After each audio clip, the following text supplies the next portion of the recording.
말씀으로 말씀 전하시겠습니다. 한 주간 잘 지내셨습니까? 제 목소리가 굉장히 좀 허스키하게 되어서 죄송합니다. 답사를 한번 갔다 왔는데 그때부터 목방에 걸려가지고 이렇게 되고 있습니다. 신자는 불신자들과 구분되는 삶의 특징들을 사실은 가지고 있습니다. 예를 들면 사랑이라든지 봉사라든지 자기희생, 성실함 이런 걸 다 가지고 있습니다.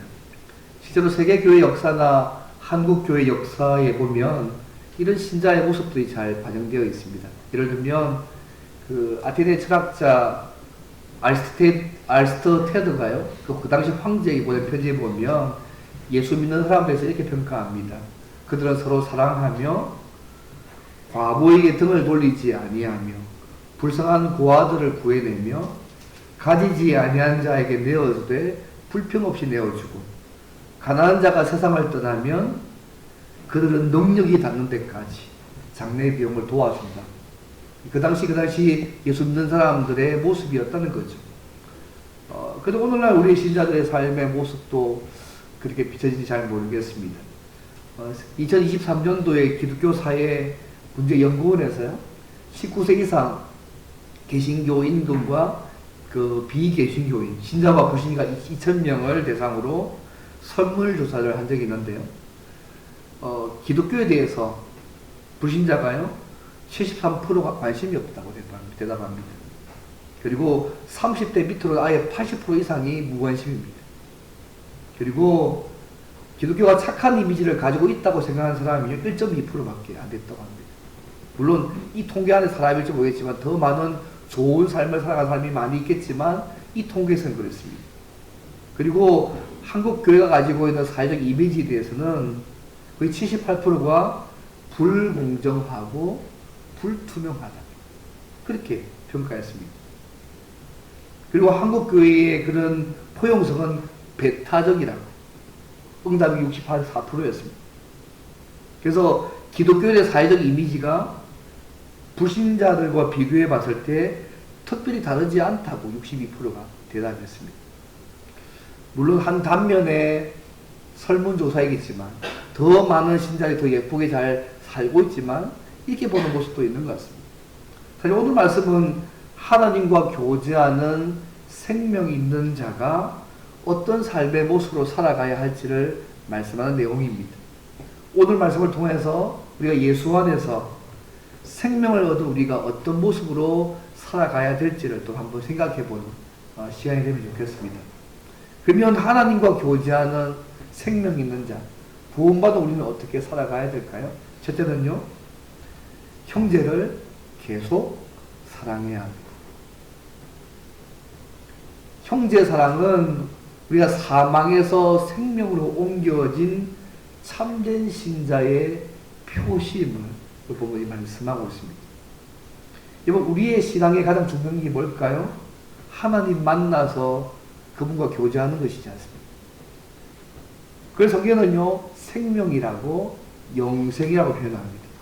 그래서 요한복음 17장에 보면 예수님께서 영생은 유일하신 참 하나님과 그 아들 예수 그리스도를 아는 것, 경험적으로 그 하나님과 교제하고 아는 것이 영생이라고 이렇게 말을 했습니다. 영생은 한마디로 하나님과 교제하는 것입니다. 요한일서가 기록된 중요한 목적 중에 하나가 뭐냐면요, 그 영생, 하나님과 교제하는 그 영생을 확신하게 하고 그 영생을 경험하고 누리게 하는데 그 목적으로 요한일서가 기록되어져 있습니다. 사실 오늘 본문 앞에서는요, 마귀의 자녀와 하나님의 자녀의 삶을 대조했습니다. 이번 마귀의 자녀의 삶의 대표적인 삶의 모습이 뭘까요? 형제를 지속적으로 계속 미워하고 사랑하지 아니한다 했습니다. 한번 미워할 수 있잖아. 그게 아니고 계속 미움을 마음에 품고 계속 미워하고 현재이거든요. 사랑하지 아니하는 모습이 마귀의 자녀들의 특징이라고 앞에 말씀합니다. 그리고 요한은 그 구체 신뢰를 가인의 경우를 들었습니다. 가인은 형제를 사랑하지 않아서 아벨을 죽였는데 이것이 마귀의 자녀들의 특징이라고 오늘 본문이 말씀합니다. 근데 하나님의 자녀들인 생명 있는 자의 특징이 뭘까요? 14절 말씀 보시면 이렇게 얘기합니다. 제가 본의 보고 너무 안 되다 싶으면 빨리 끝내겠습니다. 목소리가 그죠. 제가 반응을 안 보고 목소리가 너무 듣기 힘들어하신 표정이 많이 보이면 제가 한 중간에 끄도록 하겠습니다. 예, 염려마시고. 예. 요한에서 3장 14절에 보면 우리는 형제를 사랑함으로 영적 사망에서 옮겨서 영적 생명으로 들어간 줄을 알거니와 계속 사랑하지 아니하는 자는 계속 사망에 머물러 있느니라고 말씀하고 있습니다. 우리가 뭘 안다. 이 요한에서의 중요한 표현이거든요. 우리가 어떤 사실을 통하여서 우리가 하나님과 교제하는 생명이 있다는 것을 확신할 수 있고 우리가 경험할 수 있고 누릴 수 있다는 말씀입니다. 그러면 이 말씀 보시면요, 어떤 사람이 사망에서 생명으로 옮겨갔다는 것을 무엇을 통해서 알 수 있느냐? 그 사람이 영적 사망에서 영적 생명으로 옮겨갔다는 걸 어떻게 알 수 있냐? 14절 말씀이 하면요, 그것은 형제를 계속 사랑하는 일입니다. 형제를 계속 사랑하는 그 모습을 볼 때에 이 사람은 영적 사망에서 영적 생명으로 옮겨간 자의 모습을 가지고 있다고 말씀하고 있는 것입니다. 그래서 요한은 형제를 사랑함으로 생명에 들어간 줄을 알고 사랑하지 않는 자는 계속 사망에 머무르는 자라고 말씀하고 있습니다.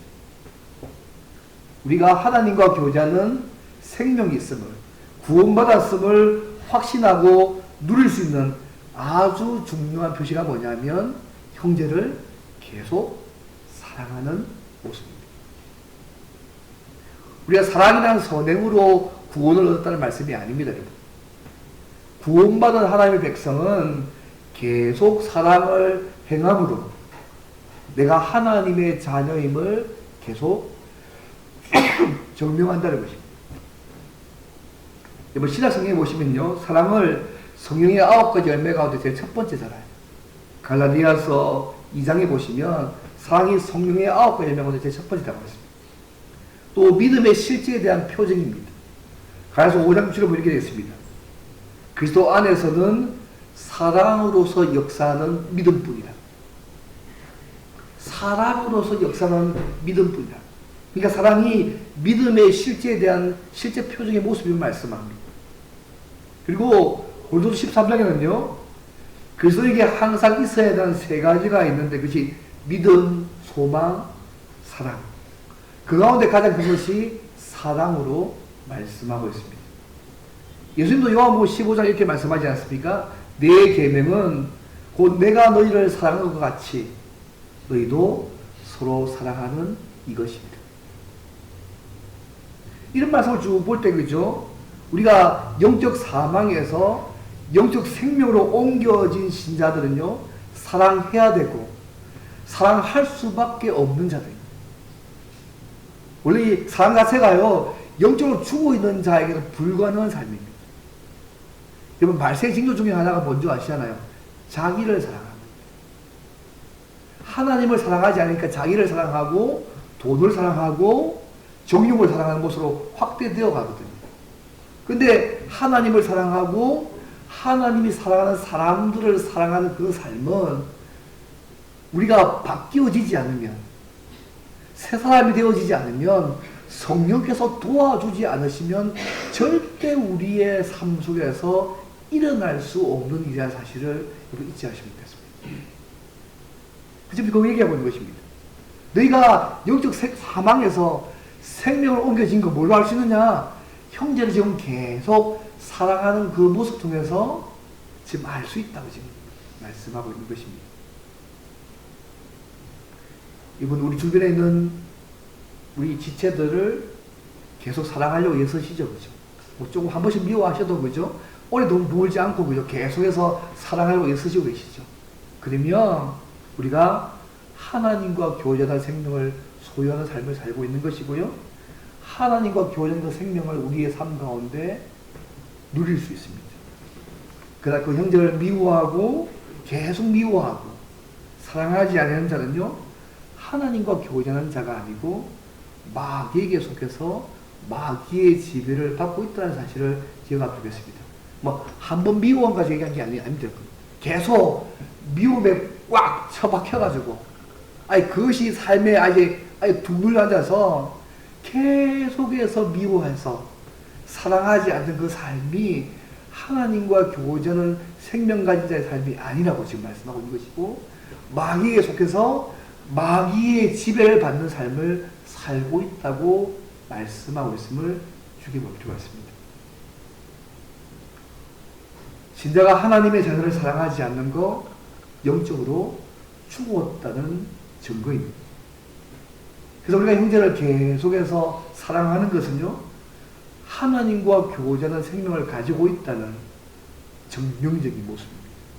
그래서 요한 1세에 보시면요, 이 영생의 현재성을 14번이나 계속해서 반복해서 요한 1세에서 말씀하고 있습니다.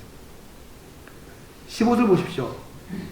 그 형제를 계속 미워하는 자마다 살인하는 자니, 살인하는 자마다 영생이 그 속에 거하지 않은 것을 너희가 아는 바라고 말씀하고 있습니다. 형제를 계속 미워하는 삶이 살인의 삶이라고 말씀합니다. 그죠? 들어가서 살인하는 자마다 영생, 하나님과 교제하는 영생이 그 속에 거하지 아니하는 것을 너희가 알고 있다고 말씀하고 있습니다. 하나님이 누구신지, 그 사랑이 얼마나 큰지 모른다면 실제로 사람을 죽이는 일뿐만 아니라 미움과 말로 사람을 죽이는 사람들을 살 수 있다는 얘기입니다. 오늘 본문이 사도 요한이요, 형제를 미워하는 자를 살인자로, 사람을 죽이는 자로 이해하고 있다는 사실을 주께 볼 필요가 있습니다. 주님도 똑같게 말씀하셨어요. 산상수훈에서요. 기억나세요? 살인을 살인 행위에만 제한시키지 아니하시고 살인의 동기가 되는 마음의 상태까지도 주님이 말씀하셨어요. 마태복음 5장 이렇게 말씀하잖아요. 마태복음 5장 21절 22절에 형제에게 노하는 자마다 심판받게 되고 형제를 대하여 라가 소위 욕하는 자마다 공회에 잡히게 되고 밀이란 놈이라 하는 자는 지옥불에 들어가게 되리라고 마태복음 5장에서 주님이 말씀합니다. 그냥 사람을 죽인 일뿐만 아니라 형제에 대해서 노하고 욕하고 밀이란 놈이라 깔보는 자는 이런 일을 당하게 될 것이라고 주님이 말씀하고 있다는 것입니다. 하나님은요, 실제로 사람을 죽이는 그 일뿐만 아니라 우리 마음속에서 일어나는 그 일들, 분노, 멸시, 조롱 등의 행위도 동시에 같이 보시고 있고 그것을 중요하게 생각하고 계시는 분이라는 것들을 잊지 않으실 필요가 있습니다. 왜 주님께서요, 외적 행동보다 이 마음을 더 강조하실까요? 사람의 모든 행동이 마음에서부터 나오기 때문에 그렇습니다. 그래서 참 생명이 있는 자는, 하나님과 교제하는 참 생명이 있는 자는 계속해서 미워하지 않으셔야 됩니다. 미울 수도 있고 싫을 수도 있긴 하지만 계속해서 그 미움 안에 내가 지배를 받고 있는 것들은 하나님과 교제하는 생명자의 삶의 모습은 아니라고 성경이 말씀하고 있습니다. 갈라디아서 5장 14절 말씀 있잖아요.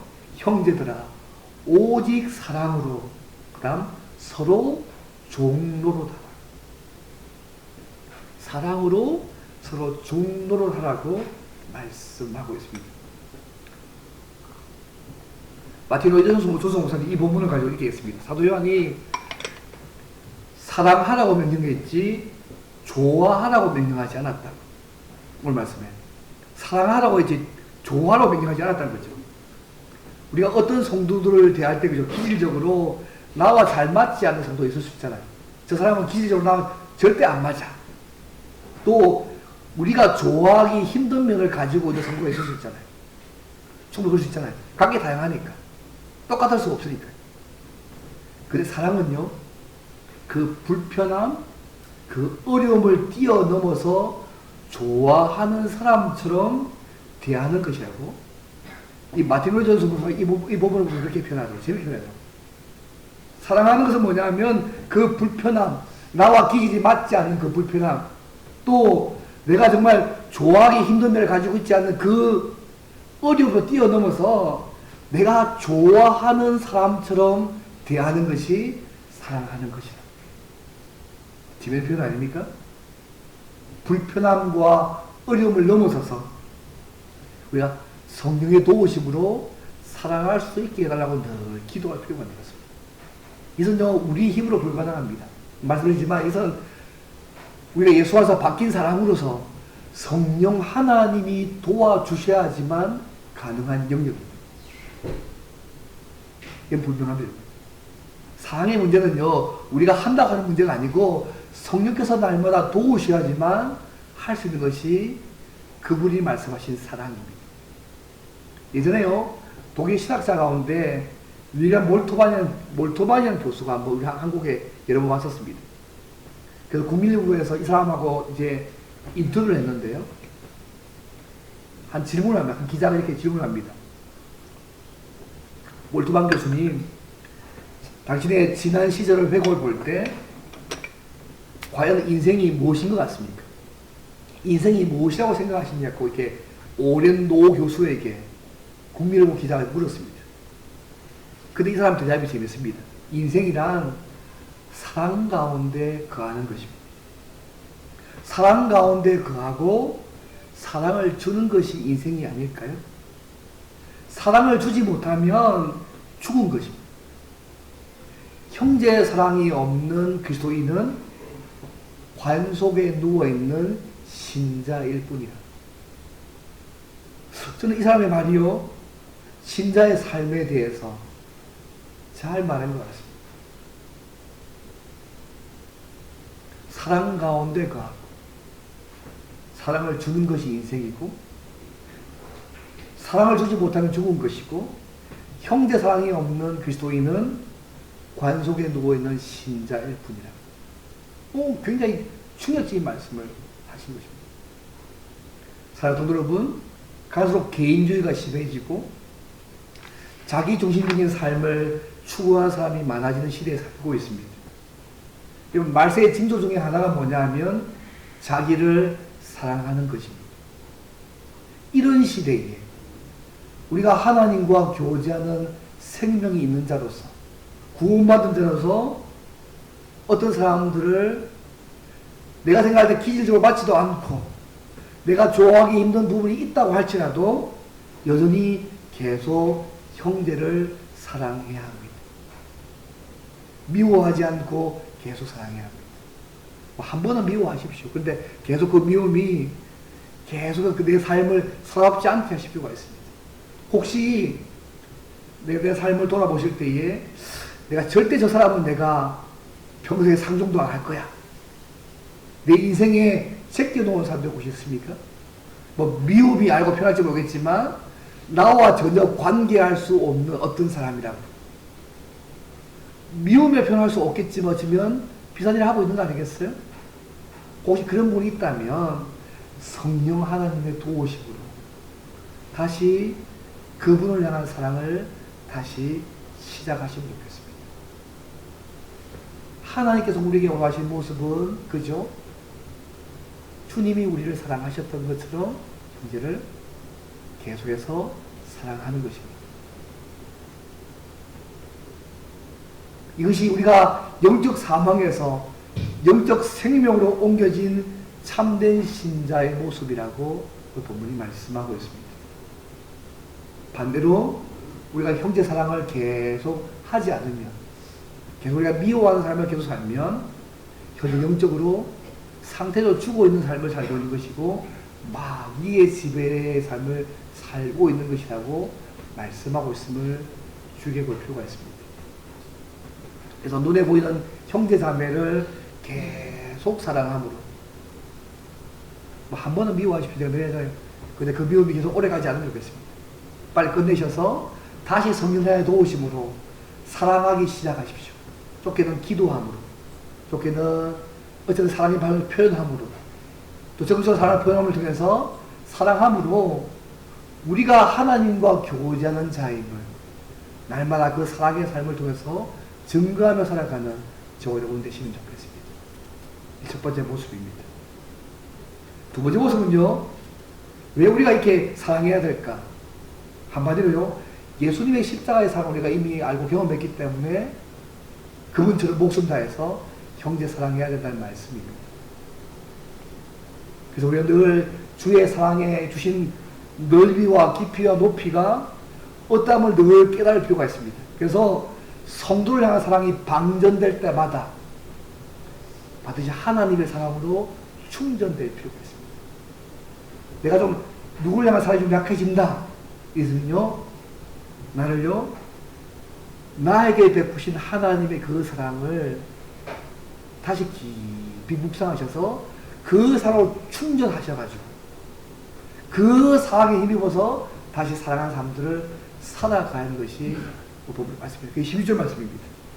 왜 그렇게 해야 하느냐?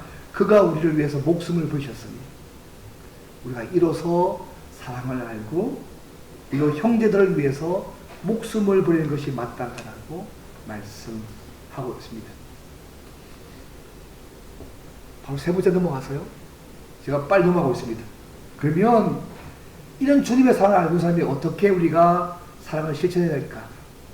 세 번째, 말로만이 아니라 행함과 진실함, 구체적 필요를 채워주는 행함으로 사랑해야 되는 말씀이 그 본문의 18절의 말씀입니다. 물론 형제를 위해서 목숨 부린 거 필요하죠. 그런데 우리가 그런 게 잘 없잖아요. 다만 형제를 위해서 희생하고 봉사하는 삶으로 살 필요가 있는데 그게 17절 말씀입니다. 누가 이 세상의 재물을 가지고 형제의 궁핍함을 보고도 도와줄 마음을 닫으면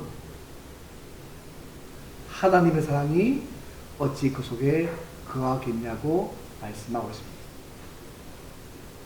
긍휼의 마음을 하나님이 주시는데 그 마음을 닫아버린 것이죠. 그러면 어떻게 그 하나님의 사랑이 그 속에 거하겠냐고 말씀합니다. 뭐 꼭 이렇게 적용할 수 있겠죠. 우리가 우리의 시간과 돈, 그것을 다른 사람을 위해서 희생하는 삶. 때로는 복음을 전파하기 위해서 희생한다든지, 뭐 성도사를 위해서 헌신하는 사람들이 다 이것에 포함되어집니다. 그래서 세상의 재물을 가진 신자가요, 믿음을 말하면서 복기를 거부한다면 하나님의 사랑이 그 속에 없다고 지금 말씀하고 있는 것입니다. 사실 초대교회가요, 사도행 4장에 보시면 알겠지만 자신의 소유를 팔아서 사도에 가져왔습니다. 그리고 사도는 그 재물을 공동체 내에 필요한 사람에게 나누어 주었습니다. 그런데 오늘 말씀 보시면 알겠지만 이런 아름다운 전통이 오랫동안 유지된 것 같지 않습니다. 당시 교회가요, 외적으로 로마 제국과 유대교의 박해 때문에요, 극심한 경제적 어려움이 있었기 때문에 나눔이 위축되었습니다. 또 교회 내적으로는 쾌락주의가 한 영지주의 이단들이 있었기 때문에 재물을 형제들을 도와주려 쓰지 않고요, 죄를 짓는 방편으로 사용하는 그 시대였습니다.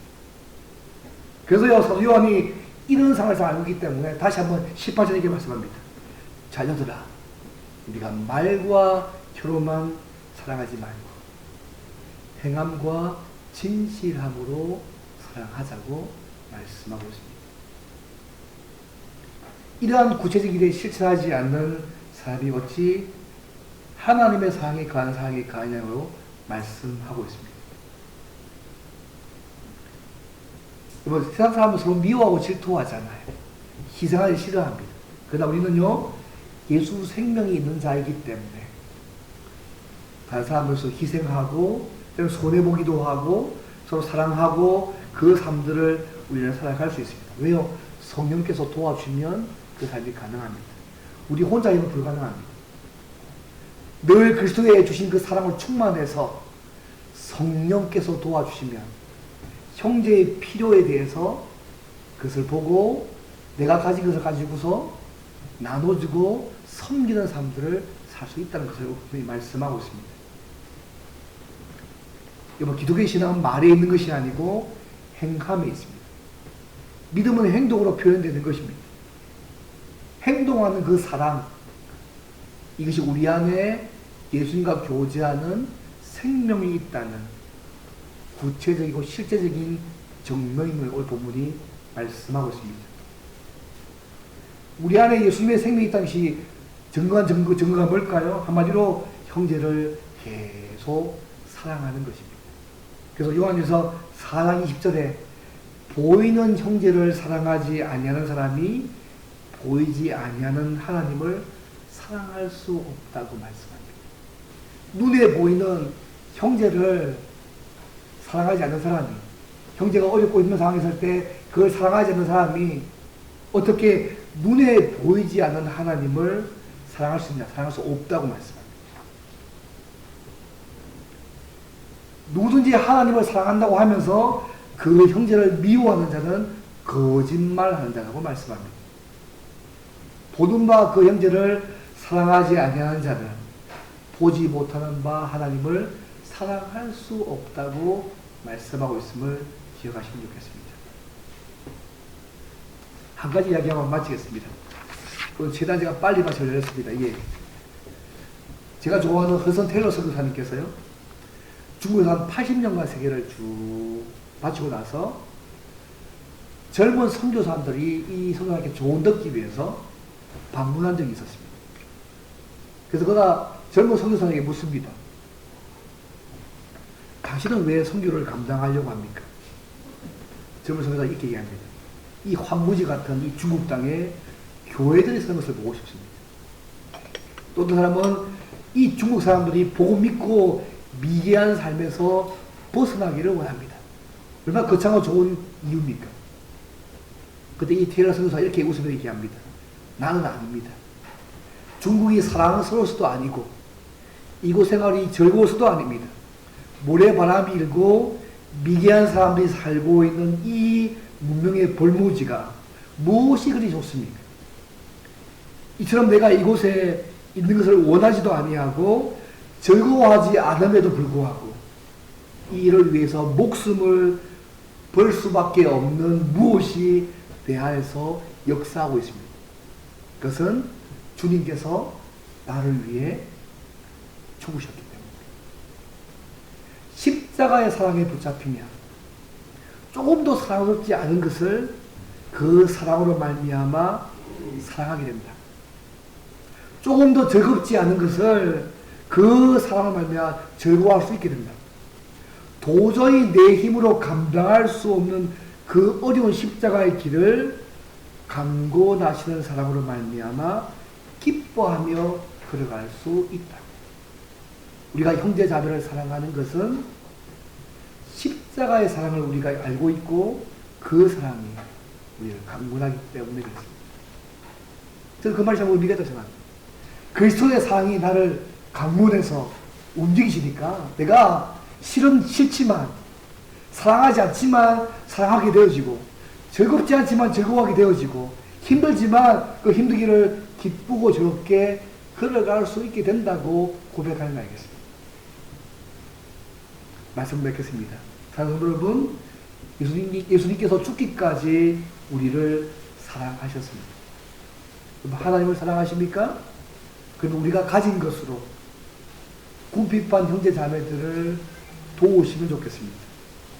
때로는 기도로, 때로는 물질로, 때로는 우리의 은사를 나눔으로, 달란트를 나눔을 통해서 도우시기 바랍니다. 이것이 예수님 안에서 하나님과 교제하는 생명이 있다는 것을 증명하는 모습입니다. 우리가 이런 사랑을 실천할 때에 하나님과 교제하는 놀라운 믿음의 세계를 우리의 삶 속에서도 또한 누리게 될 것입니다. 하나님을 사랑한다고 말로만 할 것이 아니라 구체적으로 그 사랑을 실천하고 실천한다고 할지라도 진실함으로 해보시길 바랍니다.